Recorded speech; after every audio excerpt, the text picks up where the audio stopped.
ओम शांति। आज की मुरली का सार है मोस्ट बिलवेड बाप का यथार्थ परिचय देने की युक्तियां निकालनी है। एक्यूरेट शब्दों में अल्फ का परिचय दो तो सर्वव्यापी की बात खत्म हो जाएगी। आज का प्रश्न है, अविनाशी ज्ञान रत्न चुगने वाले बच्चों का फर्ज क्या है?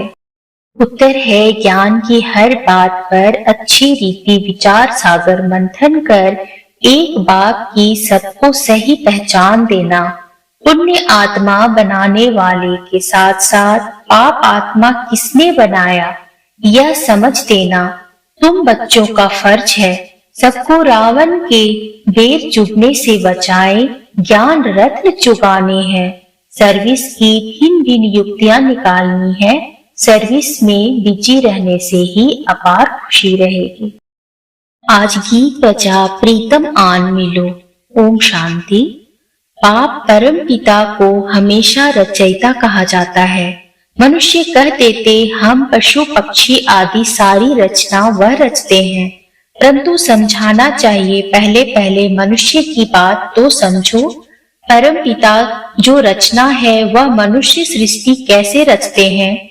मनुष्य ही उनको बाप कह बुलाते हैं क्योंकि दुखी हैं। सभी उस एक रचयिता को याद करते हैं, तो पहले पहले यह समझाना है कि मनुष्य सृष्टि का रचयिता कौन है। वह रचयिता ही सबका बाप ठहरा। पहले पहले बाप का परिचय देना है। आत्मा को न अपना न बाप का परिचय है। अगर अहम आत्मा का परिचय हो तो समझे कि हम किसकी संतान है। हम परम पिता परमात्मा की संतान है। वह बाप रचयिता है तो जरूर पहले पहले मनुष्य सृष्टि रचते होंगे। वह नई दुनिया अथवा स्वर्ग होगी। बाप जरूर स्वर्ग ही रचेंगे। बाप दुख के लिए रचना रचे यह हो नहीं सकता, जबकि हम उस बाप के बच्चे हैं जो बाप स्वर्ग रचता है। तो हम भी वहां होने चाहिए या परम धाम में होने चाहिए, परंतु हमको यहाँ पाठ बजाने आना पड़ता है। यह है विचार सागर मंथन करने की युक्तियां। जितना समय मिले तो यही विचार सागर मंथन करना है। साधु संत आदि कोई भी यथार्थ रीति बाप को जानते नहीं है। रचयिता जरूर स्वर्ग ही रचेंगे, तो फिर सब आत्माएं निर्वाण धाम में होनी चाहिए। वह निर्वाण धाम है हम सब आत्माओं का घर, जहाँ बाप भी रहते हैं। तुम बच्चों को बेहद के बाप से बुद्धि योग जोड़ने लिए मेहनत करनी पड़ती है। योग ना होने के कारण ही फिर मनुष्य से पाप होते हैं। याद धारणा नहीं हो सकती है। बाप को याद नहीं करते। भगवान तो एक ही है। वह है मोस्ट बिलवेड स्वर्ग का रचयिता। वहाँ बहुत सुख है। यहाँ दुख होने के कारण ही भगवान को याद करते हैं। बाप बच्चों को सुख के लिए ही जन्म देते हैं। सतयुग त्रेता को कहा ही जाता है सुख धाम। अभी है कलयुग। इनके बाद फिर सतयुग आना है, तो जरूर बाप को भी आना चाहिए। ऐसे विचार सागर मंथन कर फिर कोई को बैठ समझाना चाहिए। यहाँ तुमको बाप का परिचय मिलता है। बाप द्वारा मनुष्य उस मोस्ट बिलवेड बाप को जानते नहीं। बाप को जानते ही नहीं तो अपने को उसके बच्चे भी समझते नहीं। हमने बाप को जाना है तो उनको याद करते हैं। वह बेहद का बाप है सभी आत्माओं का। वह निराकार इस साकार प्रजापिता द्वारा रचना रचते हैं। प्रजापिता ब्रह्मा है, ब्राह्मण ब्रह्मानिया भी हैं। जरूर प्रजापिता ब्रह्मा का बाप परम पिता ही होगा, जिसको क्रिएटर कहा जाता है। कोई भी आते हैं तो पहले पहले बाप का परिचय देना है। अब अल्फ याद पड़े तब फिर आगे समझ सके। अल्फ बिगर कुछ भी समझ नहीं सकेंगे। वह भी समझाना ऐसे है जो मनुष्य समझे। इन्हों की समझानी तो बड़ी एक्यूरेट दिखाई पड़ती है। ऐसे और तो कोई नहीं समझाएंगे कि वह बेहद का बाप स्वर्ग का रचयिता है। जरूर नर्क का भी रचयिता कोई होगा। पावन बनाने वाला एक बाप है तो जरूर पतित बनाने वाला भी कोई एक होगा। यह अच्छी रीति समझाना है। बाप कौन है जिसको हम याद करते हैं? रावण को तो याद नहीं करेंगे। मनुष्य तो ना पावन बनाने वाले राम परमात्मा को जानते, ना पतित बनाने वाले रावण को जानते, बिल्कुल ही अनजान है। फॉर्म भराने समय भी पहले बाप का परिचय देना है। तुम्हारी आत्मा का बाप कौन है, यह प्रश्न और कोई पूछ न सके। आत्मा तो हर एक मनुष्य में है। जीव आत्मा, पाप आत्मा, पुण्य आत्मा कहा जाता है ना। पुण्य आत्मा तो बाप ही बनाते हैं, फिर इनको पाप आत्मा कौन बनाते हैं, यह जरूर समझाना पड़े। बाप जो स्वर्ग का रचयिता है, जिसके हम सभी बच्चे हैं, उनको तुम जानते हो। वह तो जरूर पावन दुनिया ही रचते होंगे। अभी है पतित दुनिया, इसलिए मनुष्य गाते भी हैं, हे पतित पावन आओ। इतने सब पतित मनुष्य को पावन कौन बनाए? सर्वव्यापी है, फिर तो यह बात नहीं उठती कि परमपिता परमात्मा आओ। सर्वव्यापी है, फिर तो उनको याद करने की भी दरकार नहीं। अभी हम आपको बहुत अच्छी राय देते हैं। ब्रह्मा की राय तो मशहूर है ना। हम ब्रह्मा मुख वंशावली ब्राह्मण ब्रह्मान्या हैं। ब्रह्मा को भी राय देने वाला जरूर कुछ होगा। ब्रह्मा वल्द परम पिता परमात्मा शिव, वह है आत्माओं का पिता, वह है प्रजापिता। तुम बच्चे सर्विस के लिए ऐसे ऐसे विचार सागर मंथन करेंगे तो तुमको बहुत खुशी रहेगी। कोई आए तो उनको ज्ञान रत्न देने हैं। बाप आकर अविनाशी ज्ञान रत्न चुगाते हैं, जिससे हम विश्व के मालिक बनते हैं। फिर रावण आकर बेर चुगाते हैं। शिव का चित्र, देवताओं के चित्र सब पत्थर के ही हैं। पत्थर को पूजते पूजते पत्थर बुद्धि बन जाते हैं। शिव का भी पत्थर का चित्र है। जरूर कोई समय शिव बाबा चैतन्य में आकर पढ़ाते होंगे। प्रजापिता ब्रह्मा भी होगा, ब्रह्म कुमारी सरस्वती भी होगी। अब प्रैक्टिकल में है, इनके लिए गायन है। सबकी मनोकामना पूरी करने वाली, अविनाशी ज्ञान रत्न दान करने वाली गॉडेज ऑफ नॉलेज। उन्होंने फिर सरस्वती को बैंजो दे दिया है। यह सब बातें बुद्धि में आनी चाहिए। जिसको भाषण करना है तो विचार सागर मंथन करना होता है।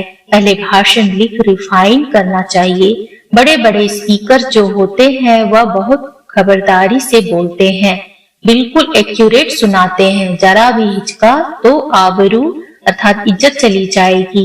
पहले से ही पूरी प्रैक्टिस करते हैं। यहाँ भी इतना बुद्धि में रहना चाहिए जो किसको बाप का परिचय दे सको। सर्विस करनी है। विकारी गुरुओं की जंजीरों में बहुत फंसे हुए हैं। वह कोई भी सदगति तो कर नहीं सकते। पतित पावन निराकार भगवान को ही कहा जाता है। सर्वव्यापी के ज्ञान से तो कोई की सदगति हुई नहीं है। पतित पावन है एक शिव बाबा, उनको रुद्र भी कहा जाता है। रुद्र यज्ञ भी मशहूर है। इतना बड़ा यज्ञ और कोई रच न सके। रुद्र ज्ञान यज्ञ कितने वर्ष चलता है, ज्ञान सुनाते ही रहते हैं। यज्ञ जब रचते हैं तो उसमें शास्त्र भी रखते हैं। रामायण भागवत आदि की कथा सुनाते हैं। उसको रुद्र यज्ञ कहते हैं। वास्तव में रुद्र यज्ञ यह है। यह यज्ञ तो बहुत समय चलता है। उन्हों का तो करके मास भर यज्ञ चलेगा। यह तो देखो कितना समय चलता है। इसमें जो भी सब पुरानी चीजें हैं वह सब खत्म होनी है। यह सारी पुरानी दुनिया इसमें भस्म होनी है। कितना बड़ा यज्ञ है, ख्याल तो करो। जब सबके शरीर स्वाहा हो तब सभी आत्माएं वापिस परमधाम जाएं। जब तक बाप न आए तो पतित से पावन कैसे बने? माया की जंजीरों से लिबरेट कौन करे? कोई तो होना चाहिए ना, इसलिए खुद मालिक ही आते हैं। ऐसे नहीं सर्वव्यापी हो बैठकर ज्ञान देते हैं। वह तो आते हैं। हम उनकी संतान पौत्रे हैं। वास्तव में हो तुम भी। अब वह बाप आया हुआ है, अपना परिचय दे रहे हैं। स्वर्ग की स्थापना हो रही है। हम है राजयोग ऋषि, वह है हठ योग ऋषि। इस पर शायद एक कहानी भी सुनाते हैं कि फलाने ऋषि का वजन भारी है या राज ऋषि का वजन भारी है। वह है सब भक्ति मार्ग की बातें और यह है ज्ञान मार्ग। भक्ति और ज्ञान के तराजू की कुछ कथा है। एक तरफ है सब भक्ति के शास्त्र, दूसरे तरफ है एक ज्ञान की गीता। तो भारी एक गीता हो जाती है। गीता है राज ऋषियों की, हठ योगियों के तो बहुत शास्त्र हैं। एक तरफ वह सब डालो, दूसरी तरफ गीता डालो। वास्तव में वह भी कोई हमारी है नहीं, हमारी तो है ही ज्ञान की बात। गीता का भगवान आता ही है सद्गति करने के लिए, तो बच्चों की बुद्धि में यह सब रहना चाहिए। फिर कोई समझे ना समझे, अपना फर्ज है हर एक को समझाना। मौत के समय सभी की आंखें खुलेंगी। इस ज्ञान यज्ञ से ही यह विनाश ज्वाला निकली है। अब तुम पांडवों का पति है परम पिता परमात्मा। पतितों को पावन बनाने वाला ही एक परमात्मा, न कि श्री कृष्ण। वह तो प्रिंस है, उनको कोई गॉडफादर नहीं कहेंगे। फादर तब कहा जाता है जब बच्चे पैदा करते हैं। श्री कृष्ण तो खुद ही बच्चा है, तो उसको फादर कैसे कहा जाए? लॉ नहीं कहता। श्री कृष्ण के साथ फिर जोड़ी चाहिए, उनके बच्चे चाहिए, तब फादर कहा जाए। वह तो फिर गृहस्थी हो गया। यहाँ तो निराकार बाप बैठ ज्ञान देते हैं। वह कभी गृहस्थ में आते नहीं, सदा पवित्र हैं। श्री कृष्ण तो माता के गर्भ से जन्म लेते हैं, तो उनको पतित पावन कैसे कहेंगे?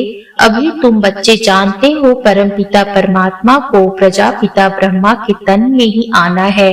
प्रजापिता तो जरूर यहाँ ही होना चाहिए, इसलिए उनका नाम ब्रह्मा रख कहते हैं। मैं इस साधारण तन में प्रवेश करता हूँ। यह 84 जन्म भोग अभी अंतिम जन्म में है और वानप्रस्थ अवस्था में पूरा अनुभवी रथ है।